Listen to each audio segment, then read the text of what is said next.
नाज़रीन, एक खुली जंग रीजन में छिड़ चुकी है। ऑल्दो अमेरिका बड़ी चालाकी से इस जंग को एक क्लैशेस या फिर एक लिमिटेड स्केल की जो जंग है उसके तौर पर पुट्रे कर रहा है कि हम तो एक बड़ी लिमिटेड स्केल पर कर रहे हैं और ये बस हमारी झड़पें जब हो रही हैं। ये कोई लिमिटेड वॉर नहीं है। और असल बात तो ये है कि देखिए, ये वही जंग है विद द सेम पर्पस है जिसमें ईरान को जब डिस्ट्रॉय करना है। ऑल्दो इसमें जो स्ट्रेटजी है इस बार वो डिफरेंट है। पिछली बार वो कुछ और हिट कर रहे थे, इस बार वो कुछ और हिट कर रहे हैं। तो स्ट्रेटजी का फर्क जरूर है जो कि हर राउंड में होगा। जब अगला राउंड आएगा तो और ज्यादा डिफरेंट स्ट्रेटजी होगी, लेकिन जंग तो वही है।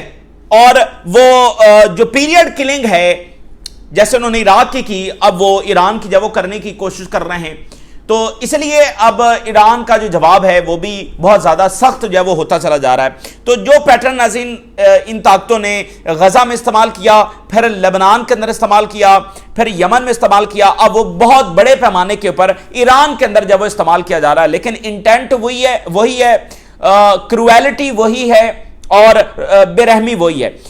अच्छा, अब आप देखें कि power plants, water supply, electricity, communication system, bridges, यानी वो जो बेसिक नेसेसिटी ऑफ लाइफ है और जो स्टेट का बुनियादी ढांचा है और जो कनेक्टिविटी के लिए तमाम चीजें चाहिए, वो सारे का सारा हिट किया जा रहा है। यानी बिजली इस वक्त बहुत सारे इलाकों से गायब है क्योंकि वहां पर पावर स्टेशन को निशाना बनाया गया है। पानी की जो सप्लाई है वो मुतासर हुई है क्योंकि वाटर जो प्लांट्स हैं उनके ऊपर निशाना बनाया गया है। ब्रिजेस बहुत सारे जो उनको निशाना बनाया गया है ताकि कनेक्टिविटी जब रुक सके। और कम्युनिकेशन जो सेंटर्स हैं, सिविलियन कम्युनिकेशन सेंटर्स, उनको निशाना बनाया गया ताकि जो एक बाकी कनेक्टिविटी है और क्राइसिस मैनेजमेंट है उसके ऊपर फर्क आए। तो बेसिक नेसेसिटीज ऑफ लाइफ और उसके साथ जो इकोनॉमी है उसको डैमेज किया जा रहा है। जब ब्रिजेस तबाह होंगे, जब कनेक्टिविटी तबाह होगी, तो जाहिर है आपकी जो सप्लाई चेन है मुतासर होगी, आपकी इकोनॉमी उसके साथ बरहरात जब वो हर्ट होगी। तो ईरान जो ऑलरेडी इकोनॉमिक मसाल का शिकार है पिछले 40 साल से और सैंक्शंस को भुगत रहा है और एक महंगी तरीन उसने जंग लड़ी है। आपको पता है जंग के बाद तो बड़े बड़े एम्पायर्स का भुरकस निकल जाता है। ब्रिटिश एम्पायर जो है वो आलमी जंग जीतकर भी कोलैप्स हो गया क्योंकि वजह यह थी कि इतनी एक्सपेंसिव वॉर थी। तो ईरान ने एक महंगी तरीन जब वो जंग लड़ी है और मुसलसल हालत जंग में है, फिर ऊपर से उनके इस इंफ्रास्ट्रक्चर को निशाना बनाना, तो ये पीरियड किलिंग है। तो अभी उन्होंने इस तरह के हमने, और ये वॉर ऑन इंफ्रास्ट्रक्चर है। यानी जो 28 फरवरी को वो कह रहे थे हम इनके अंडरग्राउंड फैसिलिटीज पर निशाना बना रहे हैं, इनकी बेसिस पर निशाना बना रहे हैं, फलां कर रहे हैं। ये जो हमले हो रहे हैं ये इंटायरली सिविलियन जो इंफ्रास्ट्रक्चर है, bridges, communication, water, electricity and other जो फैसिलिटीज हैं सिविलियन, वो सारी की सारी निशाना बन रही है। और ये दुनिया एक अजब मंजर देख रही है। यानी वो ताकत जो अपने आप को सबसे सुपीरियर कहती है, जो कहती है कि हमारे पास सबसे ज्यादा एडवांस और प्रिसीजन वेपन्स हैं स्ट्राइक करने के लिए, वो कौन सी प्रिसीजन को जाकर हिट कर रही है? एक आम ब्रिज। और ये ब्रिजेस कौन से हैं? उसमें जो रिवर्स के ऊपर ब्रिज हैं वो भी निशाना बन रहे हैं, लेकिन वो कितने के? छोटे छोटे ब्रिजेस, जो मिसाल के तौर पे एक छोटी सी नहर गुजर रही है वो ब्रिज भी निशाना बन रहा है। अगर वो फिलहाल वो छोटी सी नहर खुश्क हो गई है लेकिन ब्रिज मौजूद है, जाहिर है, तो उस ब्रिज को भी निशाना बना रहे हैं। ये इनकी इस वक्त प्रिसीजन पावर है जो ये पोर्ट्रे कर रहे हैं। मतलब वो ब्रिजेस पे कौन सा एयर डिफेंस जब नस्ब है और ब्रिजेस का मिलिट्री के साथ जब वो क्या ताल्लुक है? एक आम जो ब्रिजेस आम लोगों के इस्तेमाल के लिए हैं, मुल्क में हजारों, दसियों हजार, लाखों ब्रिजेस होते हैं, छोटे छोटे ब्रिजेस, वो तस्वीर वहां से आ रही हैं। मतलब दरियाओं के ऊपर जो ब्रिजेस हैं वो हिट हो रहे हैं, बट वो इक्का दुक्का ज़ाहिर है वो कितने होंगे। तो ये छोटे और कुछ जो रेलवे लाइन होती है उस पर आप देखते हैं छोटे मोटे ब्रिज होते हैं, वो भी वो हिट कर रहे हैं। तो आप देखेंगे ये स्ट्रेटजी भी अमेरिका की बैकफायर होगी और ईरान फौरी तौर पर जो ब्रिज हिट होता है उसके ऊपर रिकंस्ट्रक्शन शुरू कर देता है। इधर हिट हुआ है, उन्होंने फिर उसको बनाना शुरू कर दिया। अब देखेंगे ये स्ट्रेटजी जो बैकफायर होगी, जो इतने मिलियंस ऑफ डॉलर्स के म्यूनिशंस हैं वो कहां पर गिर रहे हैं? एक सादा से ब्रिज के ऊपर। तो ये कितनी देर वो इसको जो कंटिन्यू रख सकेंगे? अब ईरान का जो जवाब आया है वो बहुत ज्यादा सख्त है, गुस्सा वहां पर बहुत बढ़ गया है और अब उन्होंने पहला एआई डेटा सेंटर जब उसको हिट कर दिया है। तो इससे यानी जंग एस्केलेट करने का उन्होंने मजीद ऐलान कर दिया है। AI डेटा सेंटर उन्होंने निशाना बनाया है। इसके अलावा बहुत सारी बेसेस बहरीन में, कुवैत में, जॉर्डन में, उनके हैंगर्स जो फाइटर जेट्स के हैं, ड्रोन्स के हैं, ये सारा उन्होंने निशाना बनाया। बेसेस के साथ कनेक्टेड जो ब्रिजेस हैं, बेसेस का जो कनेक्टेड है वो निशाना उन्होंने बनाया, कम्युनिकेशन सेंटर्स। लेकिन इसमें अहम बात यह है कि ईरान ने रीजनल कंट्रीज को बड़ी सख्त तरीन आज वार्निंग दी है। उन्होंने कहा कि जो मुल्क अमेरिका को फैसिलिटेट कर रहे हैं, अब ईरान ये कह रहा है कि ये जो इस वक्त हमारे इंफ्रास्ट्रक्चर पर हमले हो रहे हैं, उसमें वो 3 मुल्कों का नाम ले रहे हैं कि ये यहां से हो रहे हैं। सबसे ज्यादा ये 3 मुल्क इस्तेमाल हो रहे हैं, कुवैत, बहरीन और जॉर्डन। और वो ये कह रहे हैं कि जो मुल्क इसको फैसिलिटेट कर रहे हैं वो हमारे जवाब का इंतजार करें। ईरान ये कह रहा है कि हम जो इस वक्त हमले जारी रखे हुए हैं, ये हमारे सिविलियन इंफ्रास्ट्रक्चर का जवाब अभी नहीं है। ये चूंकि अमेरिका हमारे सॉइल के ऊपर अटैक कर रहा है तो उसका हम जवाब दे रहे हैं, लेकिन स्पेसिफिकली कि हम सिविलियन इंफ्रास्ट्रक्चर के हवाले से जो हमने जवाब देना है वो अभी हमने नहीं दिया है। यानी हमने इन मुल्कों में जो सिविलियन इंफ्रास्ट्रक्चर है उसको अभी हिट नहीं किया। तो आगे चलकर हम ये करने जा रहे हैं। ये आज उन्होंने वार्न किया है कि हम एक बार फिर मौका दे रहे हैं कि ये अमेरिका की सपोर्ट बंद करें, क्योंकि अगर ये अमेरिका की सपोर्ट बंद करेंगे तो अमेरिकी मिलिट्री यहां ऑपरेट कर ही नहीं सकती है। वो यहां से ड्रोन्स लॉन्च कर रहे हैं, मिसाइल लॉन्च कर रहे हैं, उनके जो फाइटर जेट्स हैं वो कहां पर आकर रिफ्यूलिंग कर रहे हैं, इन्हीं बेसिस को, इन्हीं बंदरगाहों को इस्तेमाल कर रहे हैं। तो उन्होंने आज फिर एक वार्निंग दिया और बड़ी ही अब सेंसिटिविटी जो है बढ़ गई है। ये कई रियासतें अब जो है ना, इनका ये बहुत ही आप समझ लें कि एक सर्वाइवल के दहाने पर जाकर खड़ी हो गई हैं, जो इस तरह से इस जंग में ईरान के खिलाफ आई हैं। तो जॉर्डन के नाम आज ईरान ने एक बहुत ही सख्त किस्म का पैगाम जो जारी किया है। सेंसिटिविटी और बढ़ गई है। ईरान ने आज जॉर्डेनियन आर्मी को मुखातिब किया है on the basis of religion. पहले तो वो ये कह रहे थे ना कि यूएन चार्टर के मुताबिक आपकी टेरिटरी किसी हमसाया मुल्क के खिलाफ इस्तेमाल नहीं होनी चाहिए। पहले तो वो ये बात कर रहे थे। आज उन्होंने रिलीजियस बुनियादों के ऊपर जॉर्डेनियन आर्मी को मुखातिब किया है। अब आप ये समझ सकते हैं कि अब ये मामला किधर जा रहा है। मजहबी बुनियादों के ऊपर उन्होंने कहा कि ये आपकी ड्यूटी है कि आप खड़े हो जाएं। तो आप समझ सकते हैं कि अब ये मामला कितना ज्यादा जो है वो हसास होता चला जा रहा है और इन मुल्कों को कोई बड़े फैसले जब वो करने। लेकिन ईरान का आज पैगाम वाज़ेह है कि आगे चलकर उनके हमले जिस तरह के हो रहे हैं उसका जवाब उसी तरह से देंगे। अभी तक ईरान ने उस तरह का जवाब नहीं दिया। अभी तक ईरान की जो सारी जवाबी कार्रवाइयां हैं वो अमेरिकी मिलिट्री इंफ्रास्ट्रक्चर के साथ कनेक्टेड हैं, उसके साथ लिंक है और वहीं पर वो सिर्फ अटैक्स कर रहे हैं, उससे दाएं बाएं अभी अटैक नहीं कर रहे। लेकिन चूंकि अमेरिका के ये हमले अगर जारी रहे तो फिर वो ईरान की भी कोई हद नहीं है। तो ये इस वक्त जब सूरत हाल पैदा हुई है और ऑयल जो है वो रोज 4 से 5% बढ़ रहा है। आज भी ऑयल जो है वो तकरीबन 4% जो है वो ऊपर चला गया। ये जो ताज़ा तरीन हमले हुए हैं, तो यहां पर काफ़ी ज़्यादा अब ये राय पाई जा रही है कि ईरान मिड टर्म इलेक्शन तक स्ट्रेट ऑफ हॉर्मज़ को खोलने वाला नहीं है। तो ऑयल प्राइसेस ऊपर शूट करने जा रही हैं। अभी तो ये 4-5% बढ़ रहा है ना, फिर आप अचानक देखेंगे कि 20% जब बढ़ गया, 15% जब बढ़ गया और बाबुल मंदब बंद हुआ तो फिर तो बहुत ज़्यादा जल्दी प्राइसेस जब वो शूट करेंगी। तो मिड टर्म इलेक्शन तक देयर इज़ पॉसिबिलिटी कि वो स्ट्रेट ऑफ हॉर्मज़ ना खोलें। और जो ट्रंप की स्ट्रेटजी थी कि वेरी क्विकली विन किया जाए और फिर ऑयल फ्लो को स्मूथ किया जाए ताकि प्राइसेस नीचे रहें, इस स्ट्रेटजी में ट्रंप जब वो नाकाम होगा और ईरान जो है वो बड़े से बड़ा डैमेज एब्जॉर्ब करने की सलाहियत रखता है। और जिस तरह से उनकी कौम यूनाइटेड है और जो उसका मुराल आपको नजर आ रहा है वो आपने फ्यूनरल में देखा है। तो ईरान के पास जो सबसे बड़ी ताकत है वो उसकी जियोग्राफी है और लोगों की यूनिटी है और उनकी सिविलाइजेशनल पावर है। ये उनकी सबसे बड़ी पावर है और वो इस जंग में से फातेह होकर जब वो सामने आएंगे। तो सबसे पहले जो अमेरिका ने हमले किए हैं उसकी हेडलाइंस मैं आपके साथ शेयर करता हूं। ये कोस्ट लाइन के साथ एरियाज और फिर ऊपर जो इराक के साथ जो बॉर्डर के साथ जो प्रोविंसेस हैं वहाँ पर अटैक्स हो रहे हैं। बुशैर के अंदर ये पर्शियन गल्फ के साहिल के ऊपर कशम जो स्ट्रेट ऑफ हॉर्मज़ के बिल्कुल बीचों बीच जो आइलैंड है, कशम आइलैंड, सिरक आइलैंड, ये बंदर अब्बास से थोड़ा नीचे है, ये गल्फ ऑफ ओमान के अंदर है सिरक जो सिटी है। तो यहाँ पर सेवरल जो एक्सप्लोजन्स हैं वो सुने गए हैं और ईरान ये बता रहा है कि इन हमलों के नतीजे में बहुत सारे ब्रिजेस तबाह हुए हैं और ईरान के जो शहरी हैं वो इसमें शहीद भी हुए हैं और जख्मी भी हुए हैं। यानी अब जो ह्यूमन कैजुअलिटीज हैं वो होना शुरू हो गई हैं। इसके अलावा एक रिवर के ऊपर ब्रिज था जो कि बंदर अब्बास और सरजान का जो है वो उसको कनेक्ट कर रहा था, इसको भी अमेरिका ने हिट किया है। और जो हुर्मुज़गान प्रोविंस है, यहां के 4 कम्युनिकेशन नेटवर्क जो हब्स हैं, इसको आज अमेरिका ने हिट किया है, 4। और ये मिलिट्री के साथ रिलेटेड कम्युनिकेशन सेंटर्स नहीं है, ये सिविलियन कम्युनिकेशन सेंटर्स है। ये जो हुर्मुज़गान प्रोविंस है ये कशम आइलैंड के बिल्कुल ऊपर है, यानी ये स्ट्रेट ऑफ हुर्मुज़ जहां पर है, तो स्ट्रेट ऑफ हुर्मुज़ के ऊपर जो ईरानी प्रोविंस है वो हुर्मुज़गान है, ठीक है ना। हुर्मुज़गान के ऊपर सबसे ज्यादा हमले हो रहे हैं। मैप भी आपके साथ आगे चलकर शेयर करता हूं। इसके अलावा ईरान के जो पावर प्लांट्स हैं उसके ऊपर अटैक हुआ है, इलेक्ट्रिसिटी फैसिलिटीज उससे यानी मुतासर हुई हैं, इलेक्ट्रिक सप्लाई मुतासर हुई है।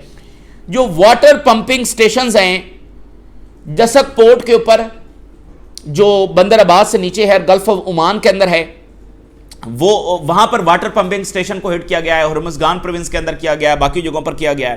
तो जसक पोर्ट में और उसके साथ मुल्का आबादी, वहां पर जो वाटर सप्लाई है वो मुतासर हो गई है। तो इसके अलावा इलेक्ट्रिकल इंफ्रास्ट्रक्चर, डीसैलिनेशन पंप्स, मुख्तलिफ विलेजेस के अंदर जो उनका इंफ्रास्ट्रक्चर है, supply of drinking water to many villages वो मुतासर हुई है।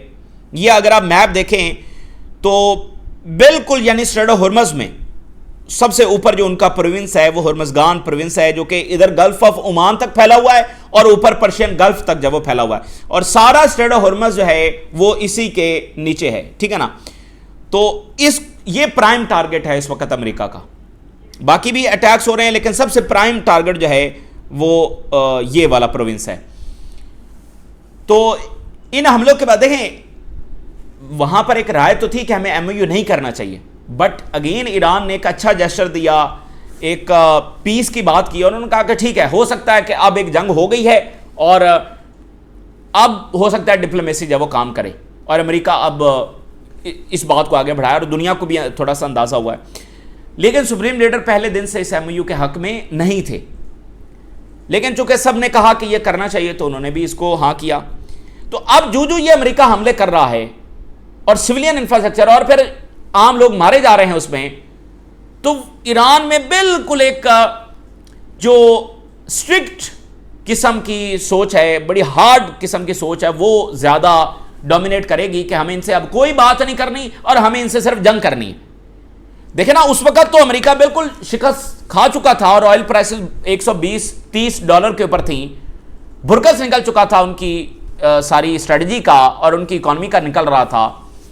तो अगर ईरान जंग जारी रखता, जो कि वो इस पोजीशन में था कि जारी रख सकता था, तो आज ऑयल 200 के ऊपर होता और ये बिल्कुल घुटने टेक चुके होते मुकम्मल तौर पर।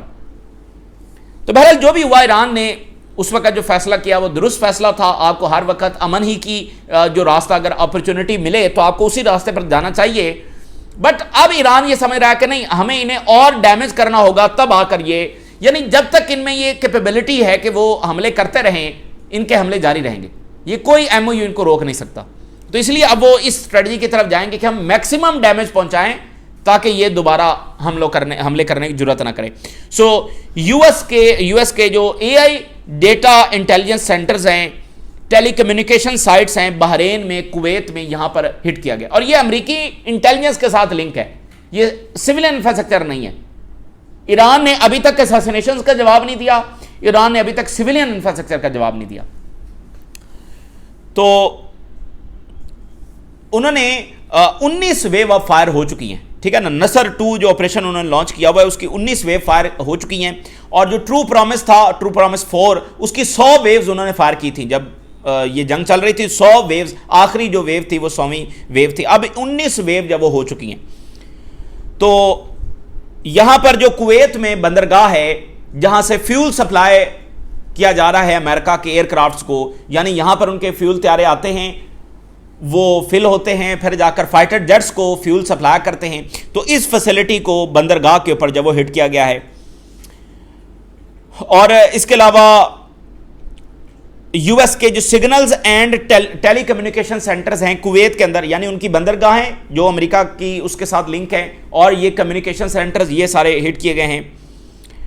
और फाइटर जेट्स के जो हैंगर्स हैं, उनके जो शेल्टर्स हैं, जो पार्किंग एरियाज हैं उनके, फ्यूल डिपोज हैं उनके, और सेवरल ब्रिजेस जो कि कनेक्टेड हैं इस बेस के साथ बहरेन के अंदर, या बहरेन के अंदर टारगेट सेट हो रहे हैं इस बेसिस के साथ। जो कनेक्टेड ब्रिजेस हैं जहां से उनकी सप्लाई आ रही है उसको निशाना बनाया गया है, और इसके लिए ड्रोन्स और बैलिस्टिक मिसाइल जो इस्तेमाल किए गए हैं। ईरान ने कहा है कि जो सदरन बहरेन का इलाका है ये one of the most important operational और सपोर्ट सेंटर है अमेरिका की एयर और नेवल फोर्सेस के लिए। ये यहां पर जो उनकी बेसेस हैं ये सबसे बड़ा रिलायंस पॉइंट है अमेरिका के लिए, उनके ऑपरेशंस के लिए, उनकी रीजनल सप्लाई के लिए, लॉजिस्टिक सपोर्ट के लिए। तो खास तौर पर ईरान के खिलाफ जो भी अमेरिका टारगेट्स हिट कर रहा है, तो यहां जो सदरन बहरेन है ये सब ज्यादा इस्तेमाल हो रहा है। यहां से जो लॉजिस्टिक सप्लाई है, फ्यूल है, ये सारा यहां से जा रहा है, इक्विपमेंट्स उनके यहां पर पड़े हुए हैं। तो इसको अब ईरान ज्यादा से ज्यादा जो निशाना बना रहा है। और उसके अलावा जॉर्डन में फिर उन्होंने बड़ा अटैक किया, जो अल अजरक बेस है, यहां पर डिस्ट्रक्टिव मिसाइल और ड्रोन जब इस्तेमाल किए गए हैं। और ईरान साथ ये कह रहा है कि हमने ग्राउंड फोर्सेस को भी निशाना बनाया जॉर्डन में और कुवैत में, यानी जहां पर उनकी जमीनी फौज 50,000 अमेरिका की फौज यहां पर मौजूद है, जो कहीं अंडरग्राउंड इस वक्त बैठी हुई है, कुवैत में, बहरेन में, जॉर्डन में, इसराइल में, सऊदी अरेबिया में, यूएई में। तो इन्होंने फिलहाल कुवैत और जॉर्डन के अंदर जो जमीनी फौज है, ग्राउंड फोर्सेस हैं, उनके ठिकानों को भी निशाना बनाया, जिसमें ईरान ये दावा कर रहा है कि इनकी कैजुअलिटीज हुई हैं। किलिंग नंबर ऑफ पर्सनल्स, ये ईरान का दावा है। और फिर जॉर्डन में उन्होंने खास तौर पर जो टारगेट सेट किए हैं उसमें वो कह रहे हैं कि हमने 2 फाइटर जेट्स अमेरिका के तबाह कर दिए हैं जॉर्डन के अंदर, 2 फाइटर जेट्स। और इसके अलावा जो नंबर ऑफ ड्रोन्स वहां पर खड़े हुए थे उनको भी हमने हिट किया, inflicting major damage on number of others fighter jets and drones, ये ईरान का दावा है। तो अब जो जॉर्डन को ईरान ने मुखातिब किया है, जॉर्डन की आर्मी को, आज 5वां दिन है वो मुखातिब कर रहे हैं, लेकिन आज उसमें नई बात क्या है, उन्होंने फतवे का रेफरेंस दिया है। उन्होंने कहा कि हमारे स्कॉलर्स का ये फतवा मौजूद है कि अगर तुम्हारी लैंड के ऊपर गैर उधर से गैर मुल्की फोर्सेज आ जाएं तो उनके खिलाफ लड़ना तुम्हारे लिए ड्यूटी है। तो आज उन्होंने रिलीजियस बुनियादों के ऊपर उनको कॉल किया। ये जॉर्डन की गवर्नमेंट, मतलब अब देखना कि वो क्या पोजीशन लेकर बैठे हुए हैं, अब क्या कहा जा सकता है। लेकिन ये सूरत हाल बहुत हसास होती चली जा रही है, ठीक है ना, कि अब ये सारे पहलू भी इसमें आ रहे हैं और ये मजीद आएंगे। जो ईरान के ऊपर अमेरिका हमला करेगा और इजराइल हमला करेगा और इन मुल्कों को इस्तेमाल करते हुए हमला करेगा, तो फिर ईरान का जो रिस्पॉन्स है बड़ा सख्त से सख्त जो वो होता चला जाएगा। इसके अलावा जो अमेरिकी ड्रोन्स के वेयर हाउसेज हैं उनको ईरान कह रहा है कि हमने अटैक किया और बहुत सारे ड्रोन्स हमने तबाह किए हैं वेयर हाउसेज के अंदर। और फिर IRGC ने जो रीजनल कंट्रीज हैं जो होस्ट कर रहे हैं उनको ये स्टेटमेंट जारी की है कि हमारा रिस्पॉन्स जब वो आ रहा है जो सिविलियन के ऊपर अटैक्स हो रहे हैं, to be prepared for a reciprocal action stating that they should activate their civilian defence units, और अपने सिविलियंस को इन टारगेट से दूर रखें। ये ऑर्डर्स अब उन्होंने जारी कर दिए, तमाम मकामात से शहरी दूर हट जाए। ये अक्रॉस द रीजन ईरान ने आज स्टेटमेंट जारी कर दी। और underlying threat that the operation against the civilian infrastructure could soon follow, बहुत जल्द हम ये ऑपरेशन शुरू करने जा रहे हैं, सो सिविलियंस इन तमाम मकामात से जब वो पीछे हट जाए और हर मुल्क जब अपने सिविलियंस को उनकी प्रोटेक्शन बढ़ाए। और ईरान ने कहा है कि US will bitterly regret attack on civilians in Hormozgan. अब देखिए ना, ये एक अजब तमाशा है दुनिया के सामने, इतनी बड़ी बेरहमी के पहले गजा में जेनोसाइड, फिर एथनिक क्लिंजिंग लेबनान में, फिर शाम में, फिर यमन में, और अब ईरान में खुलेआम ब्रिजेस के ऊपर अटैक्स हो रहे हैं, सिविलियंस के ऊपर अटैक्स हो रहे हैं। पूरी की पूरी जंग ही इस पर जारी है। यानी ये नहीं कि वो कहीं अंडरग्राउंड फैसिलिटी पर अटैक कर रहे हो, कोई बेसिस पर अटैक कर रहे हो, नहीं, खुलेआम, और सारे के सारी स्ट्रेटजी ही इस पर बेस है कि इसको हिट करो।